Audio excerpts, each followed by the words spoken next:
Good evening again, No Sleep. Due to popular demand and more than a few DMs asking me for more stories that I alluded to in my first post, I have another story for you all during my work patrolling the halls of my local regional hospital. Without too much stalling, I'll get right into it. My first day meeting the caretaker. This is also a bit of a longer read, but it has been very cathartic to write. As all of you can imagine, the hospital is not a fun place to be. People are sick, in pain, dying. Sometimes it's the tragic combination of the three. There was more than a couple of times where the sight of a family member crying over a body of a loved one in the intensive care unit, ICU or trauma rooms in the emergency room, had me shed a tear or two. I don't want to say that you stop caring, but after 2 to 3 deaths a week that you get called in to order an escort to medical staff to the morgue at night, or escorting a kind old mortuary undertakers back to their hearses in the parking lot, you get used to it. However, in July of 2018, I had an experience that made me see death in a new and different way. It was none too pleasant. It was a normal graveyard shift on a Friday night. My polished black boots still clack down the hallway as I make my rounds, pressing my guard Tor pipe against the sensors so that my bosses can track me doing my job. I just got back from drilling with the National Guard over the weekend, and I was still sore from my ruck. I was relieved to find out that there would be a lot of sitting. Earlier that night when I got to work, Russ, another security guard, briefed myself and Devin that we would be taking shifts watching another patient that night. While this wasn't out of the ordinary, the type of patient was. We had a no information NI patient in the pediatric ICU. Without saying too much to avoid any HIPAA violations and not giving out much info anyway, the little girl had been beaten so savagely by her abusive fathers that the doctor gave her a 50-50 chance of recovering. The police report, which was handed over by CPS, states that her dad had too much to drink on the 4th of July, had gotten mad about possibly burning his finger, after having the police called on him that waste of oxygen shot and killed himself after a small standoff with police. Child Protective Services had a court ordered to take custody of her after her release from the hospital, and her extended family was not allowed to visit her, see her, or contact her. This was the reason why we would be posted by her bedside next to the door. Without being too preachy, No Sleep, this was and still is my favorite part of the job. Knowing that I would be protecting a little girl that had already been through so much more than we will ever know. Knowing I could help her sleep even a little better. I remember days like these well. When after I helped someone or done my job in a way that lifts others, well, those black-booted strides are just a little lighter and longer, and I walk the halls just a little taller. But I digress. A little girl was hurt and I had a job to do. I got up to the 3rd floor around 11:57 p.m. to switch Devin out, who had been there since 6 p.m. The little 8-year-old girl, who we will call Isa, was absolutely adorable. 3 neon pink casts held her little legs and her left arm. She was Hispanic, beautiful dark hair, and the sweetest hazelnut eyes that still had that magic that a younger child should still have.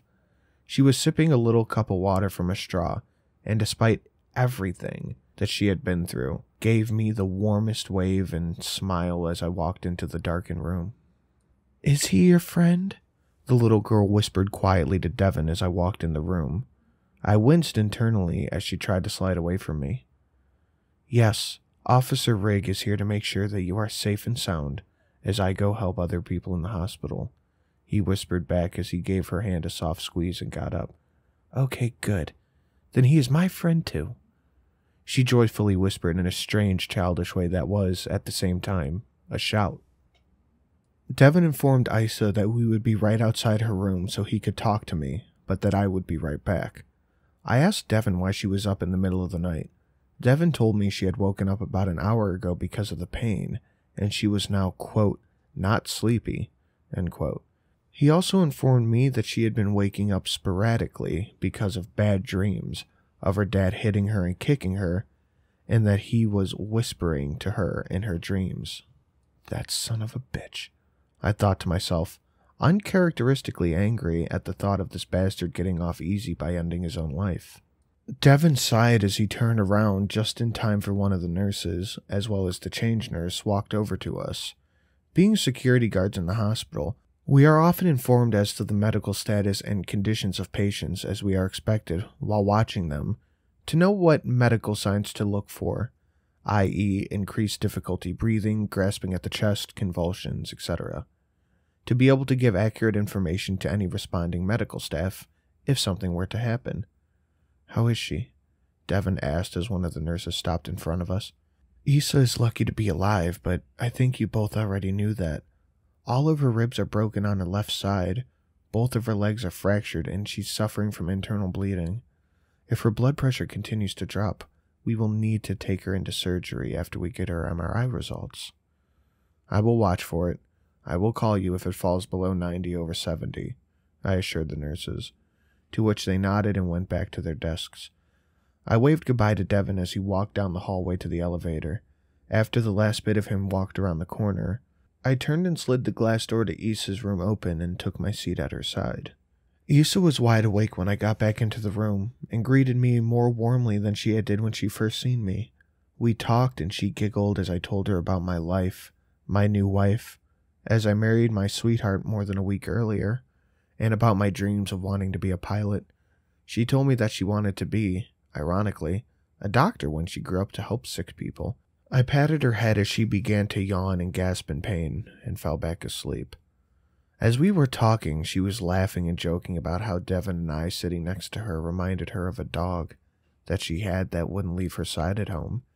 As she was talking about her guard dog, her sense of longing and sadness did not go unnoticed, even for an 18-year-old girl. About an half an hour later, I began to doze off slightly, thinking about my wife at home, when a wave of nausea hit me. I felt claustrophobic as a wave of pressure hit me, so much so that I began to walk quietly towards a sliding glass door that sealed her room off from the hall outside, when I stopped dead in my tracks. My blood turned to ice. As I saw the dim obstruction of my visible breath in the light from the hallway shining through the glass. My eyes widened as I felt the hairs all collectively stand up on my body. I turned around to see Issa staring at me, having woken up due to the pain most likely, but she was shaking and quiet. I turned towards her and sat down next to her, holding her now clammy hand, and reassured her that I wasn't leaving. Her big eyes shone with fear as I heard her whisper, so faintly it was barely audible, "Officer Rigg, please help me." Her eyes slid slowly to her right as she looked into the back of the room.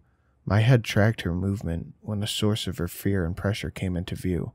In the darkest corner of the room, furthest from the sliding glass door, near a small chair and plant, there was a black outline of a man, maybe 6'3", peering at us in the corner. I could hear the heart monitor connected to Issa's uplink begin to increase as the fear set in. I held Issa's hand and positioned myself between it and her. The room strangely grew quiet as all ambient sounds began to grow increasingly more dull, as my ears, fueled by adrenaline pouring into my bloodstream, began to attempt to pick up any sound from the far side of the room. Whispering. It was whispering, but in a way that I couldn't understand. My mind was racing to try to figure out what I was hearing, and... "No, Papa, I don't want to go," Issa whispered. Water began to fill my eyes as the fear of what was happening set in. Her father truly had become what he already was, a monster, bent on taking his daughter with him. I didn't know what to do. I grabbed Issa as gently as I could and covered her body with mine as I tried to shield her from what I could only imagine was a demon that followed this little girl. I made sure none of my body weight would distress her injuries anymore, while still engulfing her so that she could feel safe. As I looked up, I couldn't force myself to look in the corner. I began to panic as I felt a wave of dread, similar to a room filling with water, threatening to drown me.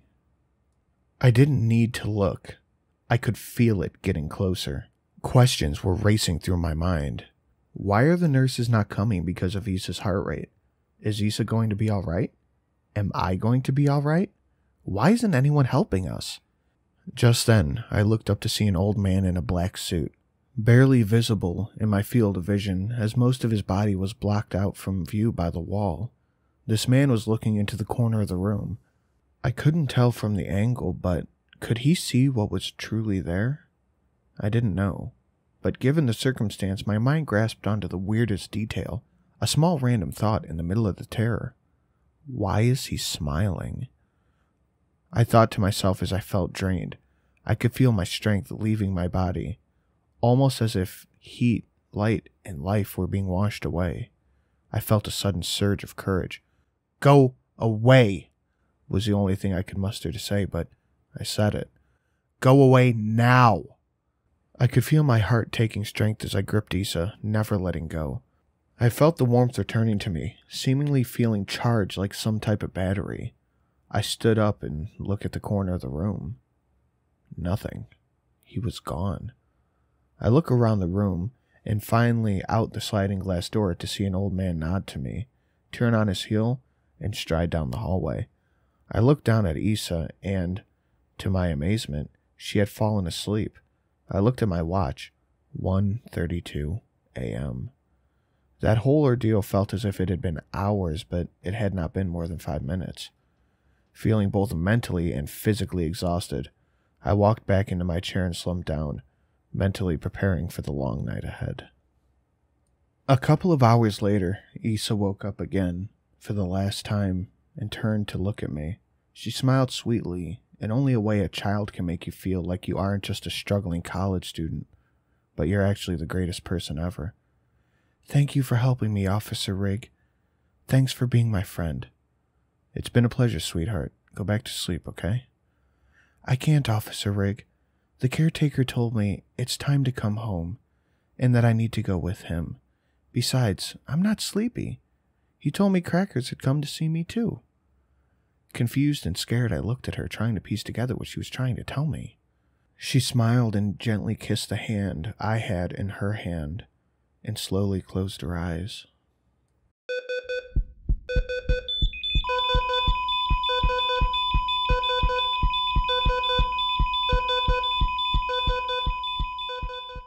The vital monitors began to scream as her pulse suddenly dropped. I stood up, tears welling in my eyes as I slammed the glowing blue button next to her bed. "Code blue! Code blue!" I screamed down the hall as I ripped the AED from the wall and attached the pads to her body, pressing the on button. I began to gently angle my clasped hands just above her little sternum. 1, 2, 3, 4, 5, 6, 7, 8, 9, 10. I was counting out loud, grateful for the hospital CPR training. Pleading thoughts to Issa rang out in my mind. Analyzing heart rhythm. Stand clear. I raised my arms and called out the command to stand clear, praying in my heart that Issa was going to be okay. Shock advised. Stand clear of the patient. Shock delivered. Begin CPR chest compressions. I picked up where I left off on my compressions and hoped the response team would come soon. 25, 26, 27, 28, 29, 30. I gave 2 rescue breaths as the emergency response team came in, and I briefed them as they took over for me. I stood up and gave them some space as they operated the AED machine, her battered and bruised body laying limply in the light. I walked out of the room and radioed Devin and Russell to come and give me backup in case the doctors needed our help. I walked down the darkened hallway, briefly looking out the 3rd-story window of the west tower into the parking lot below. And that's when I saw him, clear as day under the closest street light, an old man holding a little girl's hands and a small dog sitting by her side. I wiped my eyes, looking back down at the spot, only to see a fluorescent light illuminating empty pavement below. As Devin and Russell came up the elevator, we posted ourselves outside Issa's hospital room in preparation to move her to emergency surgery if need be. However, after the 5th shock to attempt to resuscitate her, young Issa was declared deceased, cause of death being her injuries sustained the day prior. Ever since Issa passed away, I still see this caretaker. Every so often, we have a critically ill patient that I'm called in to assist with, but he is always just out of view. Down the hall of the nice old lady, partially obstructed by the view. Outside the child's room, out of the corner of your eye, standing in the hallway. Across the parking lot when you are helping ambulance EMTs wheel in a car accident victim in critical condition into the ER. However, I have never seen him and not had to call for a body escort to the morgue or mortician. I thought that's life. But it's nice to know that if you're lucky enough, or maybe it is everyone, I'm not sure, you're not escorted out of this world alone. However, sometimes it scares me to think, as I lay in bed at night and think about him, what would happen if he hadn't shown up? And why do I still see the shadowy figure out of the corner of my eye when I make the rounds through the West Tower boiler room? Well, my no-sleep friends, thank you all for letting me bore you with another one of the stories from my job here at the hospital. It's been nice to write these as opposed to just sitting and doing nothing but looking at the security cameras. Have a good night, and always remember, the things that you see out of the corner of your eyes may be waiting for you.